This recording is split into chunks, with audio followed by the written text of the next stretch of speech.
Je voudrais vous dire que c'est vrai que vous faites référence à la semaine dernière à Gerland. Eh bien, Fred Antonetti disait: je voudrais pour Nice de la paix. Ben, il l'a eu cette semaine, la paix retrouvée. Vous allez découvrir quelques images pour vous montrer tout de suite cette image de Frédéric Antonetti qui va s'approcher du stade du Rail pour jouer donc ce match si important. Ensuite, vous allez découvrir donc les deux présidents. Maurice Cohen à droite, vous connaissez, est chargé du développement du club, et puis à sa gauche, eh bien Franck Budiccioli qui lui s'occupe du secteur sportif.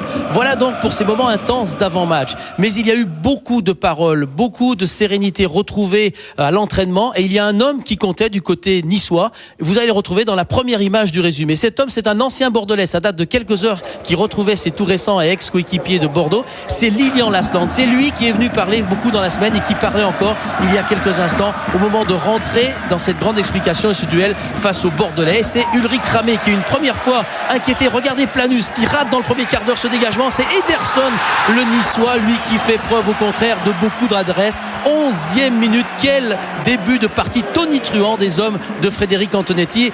Maladresse mais surtout malchance dans ce dégagement raté de Planus. Il envoie le ballon pile sur Anderson qui lui va d'une frappe limpide tromper Ulrich Ramé. Et voici donc les Bordelais ballottés cette semaine en Coupe de France, perturbés par un retour tardif des Bordelais qui ratent complètement leur début de match. Hugo Lloris, étincelant à Lyon, se dit qu'il faut tenir et que psychologiquement c'est un moment important pour démarrer cette rencontre. La réaction immédiate, Hugo Lloris qui doit serrer cette fois les poings et les gants, car Marouane Chamakh est omniprésent au cœur de cette attaque avec Francia. Regardez, on va partir de la surface de réparation des Niçois, 26e minute, un ballon, le jeu des Niçois comme à Gerland la semaine dernière. On accélère, on va très vite et on trouve les attaquants. Ederson est parti dans une chevauchée fantastique. Faubert revient, Ederson insiste et frappe. Extraordinaire frappe de puissance, d'adresse d'Ederson qui vient donc marquer ici un but très important et qui donne beaucoup d'air bien évidemment aux Niçois. Un doublé extraordinaire du Brésilien. Regardez Faubert, il s'arrête, il ne veut pas faire de faute. Djemali en difficulté, la suite est magnifique. La balle est hors de portée d'Ulrich Ramé.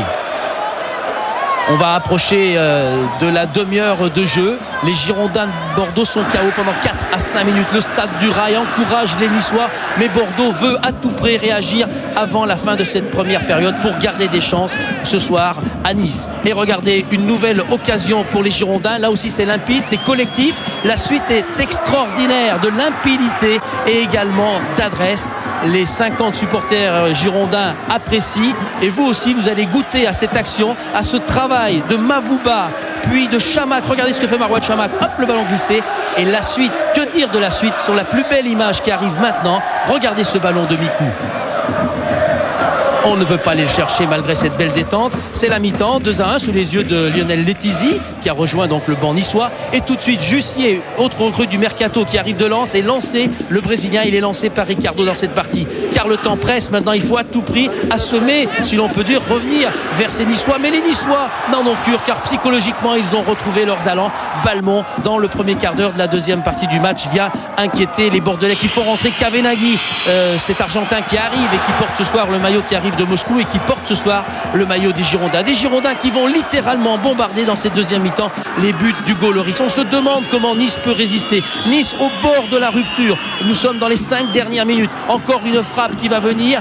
Elle vient de très loin. Celle de Fernando, c'est tout près du cas, tout près du 2 buts partout. Vous verrez sur ce ralenti fugitif, eh bien, le ouf de soulagement du côté de Lloris qui était bel et bien battu. Mais on tient à Nice. Le stade du Rail est debout. Regardez les deux présidents. Ils encouragent avec les 20 000 spectateurs tous les Niçois. Mais vraiment que c'est dur, car Bordeaux, on le sent, va revenir. C'est le cataclysme dans la tête d'Antonetti. Oui, c'est monsieur Amer à l'instant qui vous donne la réponse. Oui, Nice a gagné grâce à ce beau doublé d'Ederson ce soir.